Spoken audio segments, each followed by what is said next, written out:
Good morning. Did I do that right? Nope.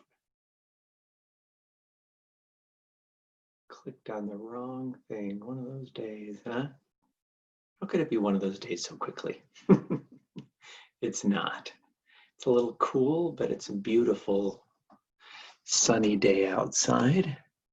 Glad to be starting it together with you in just a little bit. Just takes us a second to connect as widely as possible, give as many people who want to an opportunity to be with us this morning.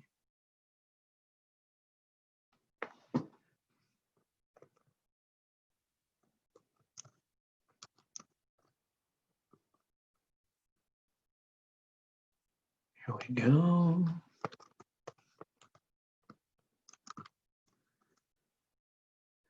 May the 13th it is.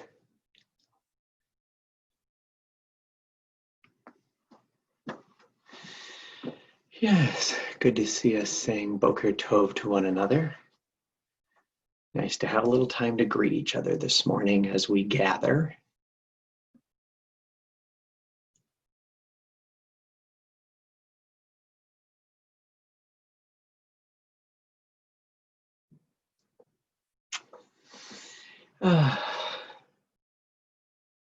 Yes, Boker Tov to all.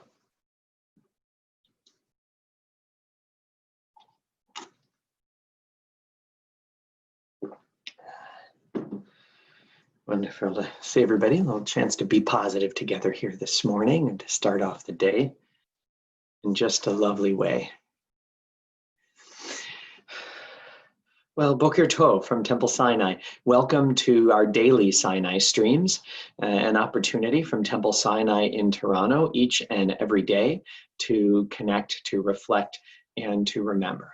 And so as we gather here this morning, on this beautiful Wednesday morning, we get ourselves to prepare to continue to make our way through the Shesh Zechirot, through the 6 remembrances that we've been learning on the non-Torah days during the week.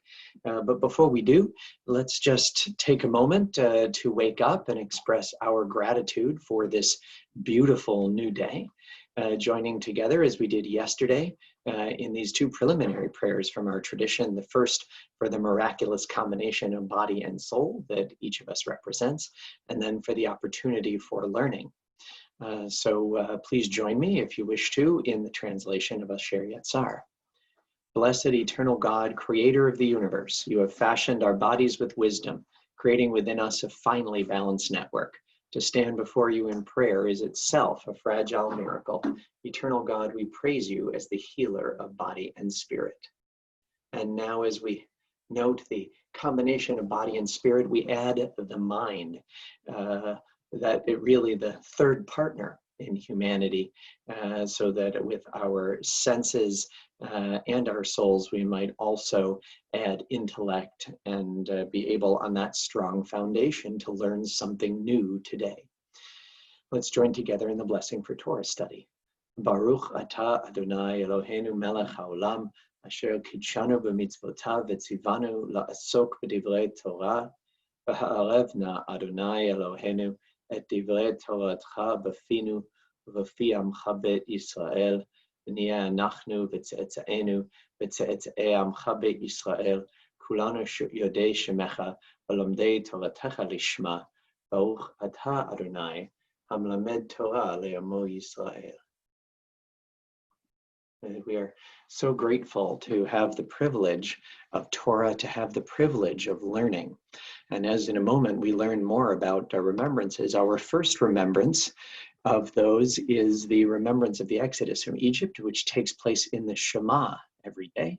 And so before turning to our learning, let's take a moment and gather ourselves and prepare to acknowledge the wonder of unity in the divine and the possibility of unity in our world as we join together in the Shema. Shema Yisrael, Adonai Eloheinu, Adonai Echad, Baruch Shem Kavod Malchuto Leolam Va'ed.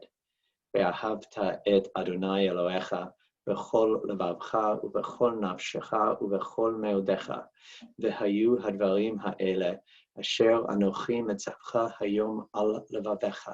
ושיננתם לבניך ודיברת בם, בשבתך בביתך ובלכתך בדרך ובשוכבך ובקומך. וקשרתם לאות על ידיך, והיו לטוטפות בין עיניך, וכתבתם על מזוזות ביתך ובשעריך. ויאמר אדוני אל משה לאמור, דבר אל בני ישראל ואמרת עליהם, ועשו להם ציצית על כנפי בגדיהם לדורותם, ונתנו על ציצית הכנף פתיל תכלת. והיה לכם לציצית, וראיתם אותו, וזכרתם את כל מצוות אדוני, ועשיתם אותם, ולא תטורו אחרי לבבכם ואחרי עיניכם, אשר אתם זונים אחריהם. למען תזכרו ועשיתם את כל מצוותיי, והייתם קדושים לאלוהיכם. אני אדוני אלוהיכם, אשר הוצאתי אתכם מארץ מצרים, להיות לכם לאלוהים. אני אדוני אלוהיכם, אדוני אלוהיכם, אמת.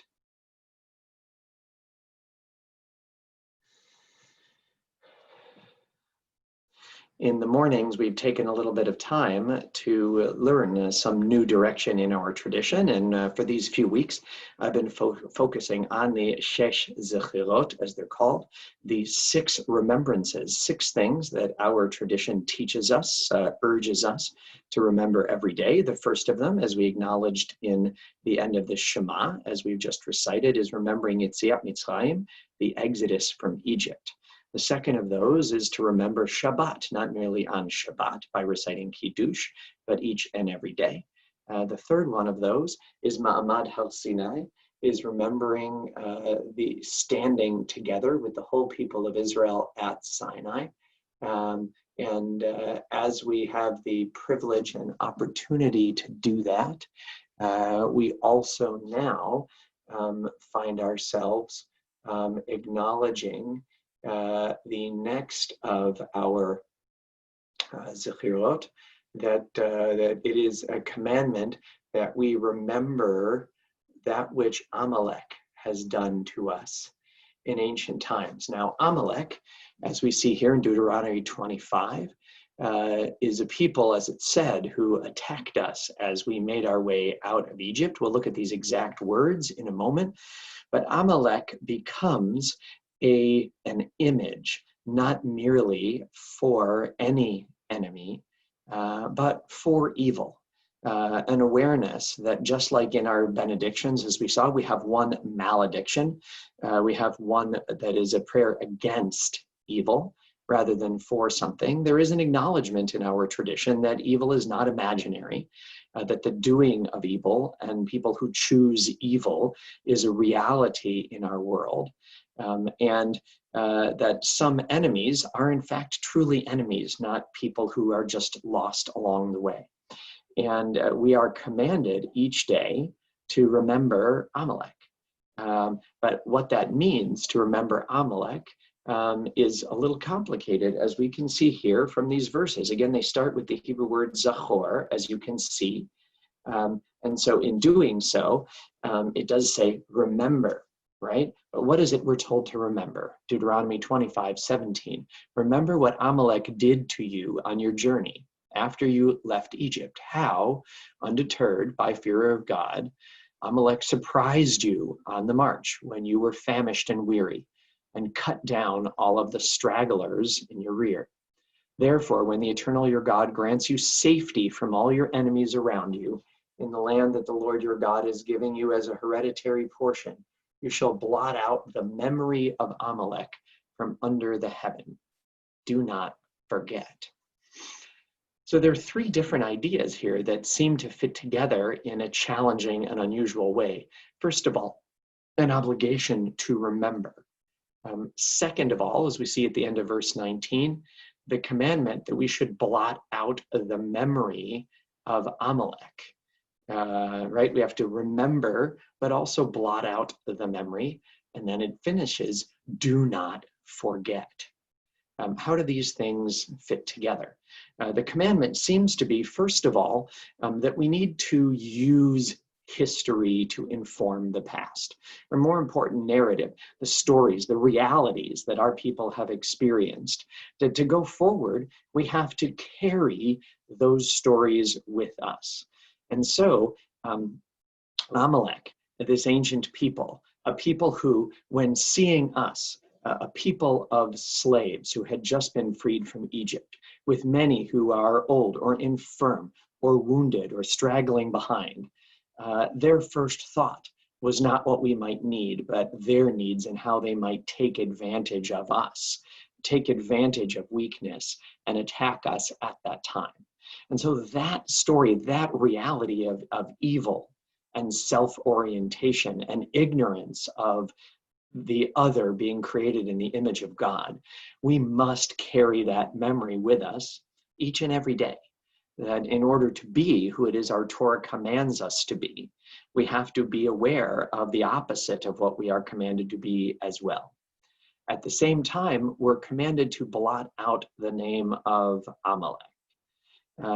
What does that mean? It means that we work for a kind of a world where there's no need to mention their name. First of all, where people have a clear sense of right and wrong and the importance of going along with it. But also, as you see here in verse 19, it says, when the Eternal grants us safety from all our enemies around us. Can you imagine such a time? It's a time that we need to imagine, because that's the time, the Messianic era, that we work for.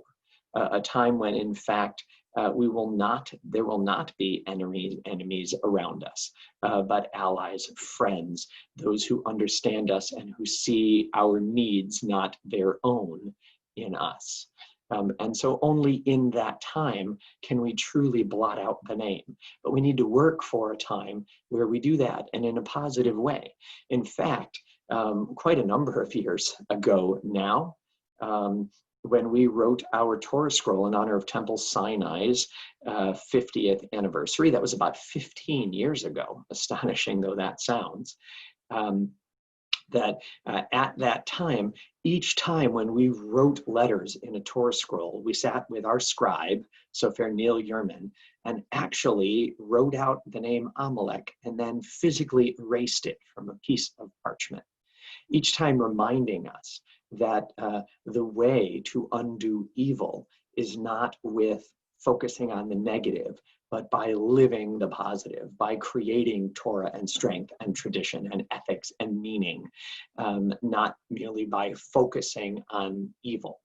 At the same time, lo tishkach, we are commanded not to forget that this lesson just needs to be carried with us each and every day, that is our obligation.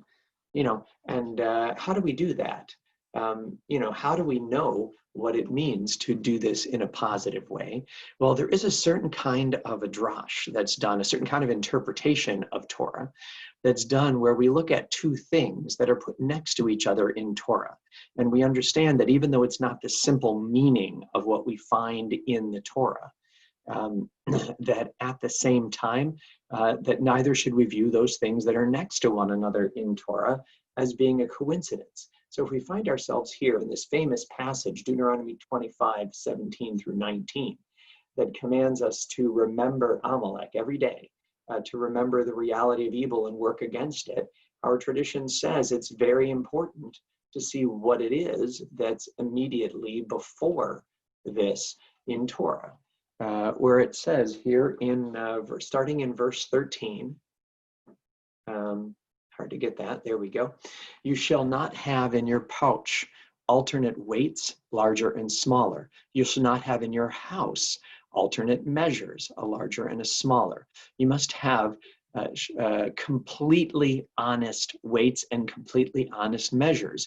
If you are to endure long on the soil that the Eternal your God is giving you, for everyone who does those things, everyone who deals dishonestly is toeva, is abhorrent to the Eternal your God. That term toeva is really the strongest one that Torah has to offer for negative behavior. It describes it for a number of different things that we can discuss another time. And yet it's significant here that immediately before talking about pushing away evil, it talks about our dealing with other people in our lives honestly and justly. In this ancient time, there was no factory type economy. People worked at home. We do now, but that's a little different. But in their home, when they were selling to others, they had to make sure that they have one kind of a measure. Not selling people a certain amount of grain, but using a smaller measure so that one actually was getting a higher price than one claimed to be. Likewise, weights and measures in that same way in verse 15 and 16 tell us that we need to hold ourselves to a high ethical standard, and that's one of the key ways that we can, in fact, root out evil from our world. And in fact, some of the commentaries on this say that we need to use fair measures not only on physical things in our world, but in the way that we measure ourselves. That if we're going to address evil, we have to see the good and the evil, the positive and the negative, the actual and the potential in ourselves. And only when we look at ourselves honestly and say, wow, here's who I am already, and here is who I can become. With the right learning, with the right support, with the right connection. Only by being honest with ourselves about our own behaviors can we truly be an agent of good and right in our world. And so that is today the fourth of the 6 daily remembrances, remembering the Exodus from Egypt, remembering Shabbat, remembering standing together as a Jewish people at Sinai, and remembering Amalek, remembering those who do evil with intent in our world. We'll continue our path through these 6 remembrances on this upcoming Sunday. But we continue forward each day, of course, with our streams, with our memories, and of course, with our prayers for those who are facing difficulty, facing physical difficulty of illness, facing the challenge of standing for and with those who are ill, standing on the front lines and making our world work today. And so for all those who stand on guard for us, we turn to these words of refuah. Mishiberach Avotenu Avraham Yitzchak v'Yaakov ve'imotenu Sarah Rivka le'Av Rachel hu yirapeh kol makotenu yiratzon milfanecha Adonai Eloheinu lahachal imam u'lerabotam v'yishlach lanu mehera refuah shlema v'ateret shalom v'nomar Amen. May the one who blessed our ancestors bless and heal all who suffer. May it be the divine will to provide healing and strength. Reveal to us the holiness of life, the wholeness of shalom, and together we say, Amen. And now we pause for a moment as we remember. We're calling those who died in the period of Shloshim in the last 30 days, those who died on this date in years past, and those whom we have taken into our hearts with our own. On the period of Shloshim in these last 30 days, we remember Hannah Glatter, Ruth Kelman, Marcia Mason, Pauline Milrad, Oved Benari, Andrew Kosman, Paula Rich, Susie Mate Veda. And we also remember all victims of terror and violence, including the 22 victims of the Nova Scotia shooting, and sadly added to a list of victims of terror in Israel yesterday, Amit Ben Yigal. On your site on this day, the 19th day of ER, the 13th of May this year, we remember Frank Applebaum, Maury Baum, Rose Drutz, David Fox, Tilly Garber, Samuel Rotish, Harold Siegel, Rita Strong. Zichronam Livracha, may their memories be a blessing to us. Our griefs and our sympathies are mingled, as together we turn towards sanctified by memory, words glorified by hope in the Kaddish Yatom. Yit Gadal v'Yit Kadash Me'raba, Be'alma Divarach Hirutei v'Yamlich Malchutei, V'chayechon v'Yomechon, V'chaye Dechol Beit Yisrael, ba'agala ubizman kari v'imru. Amen. Yehe shmei rabba mevarach le'alam u'lalmei almaya. Yitbarach v'yishtabach v'yitpa'ar v'yitramam v'yitnaseh. V'yithadar v'yit'aleh v'yithalal shemei dekudusha b'richu. Le'ela min kol birchata v'shirata tushbechata v'nechemata da'amiran be'alma v'imru. Amen. Yehe shlama rabba min shemaya v'chayim alenu ve'al kol Yisrael v'imru. Amen. Oseh shalom v'mromav. Hu ya'aseh shalom alenu ve'al kol Yisrael v'imru. Amen. May the source of peace send peace to all who mourn and bring comfort and strength to all who remember. And together we say, Amen. Go out and make it just a wonderful day today. Enjoy the sunshine and create some sunshine of your own. Boker Tov. Have a great day.